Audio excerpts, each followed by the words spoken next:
the Polynesian and the Micronesian group, and we have like a Melanesian night, or a Polynesian night, and a Micronesian night. So that's our social event during the 4 weeks. So we let you know, and then you will have like maybe a barbecue, and you guys think of whatever social items that you want to do, be it a DVD, a dance performance, a play, or just read poetry in your language.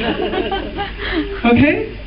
So, like I said, really want you to feel as comfortable as possible. If you have any questions, I'm in the same office as Vinal. I think everybody knows Vinal, so you can always come. Everyone is most welcome to come with all your grievances or anything else, any problems that you have. And we'll try and make it as comfortable as possible for you. So, any questions? No. Okay, thank you. Now I would like to call upon Professor Kim for the next part of our program.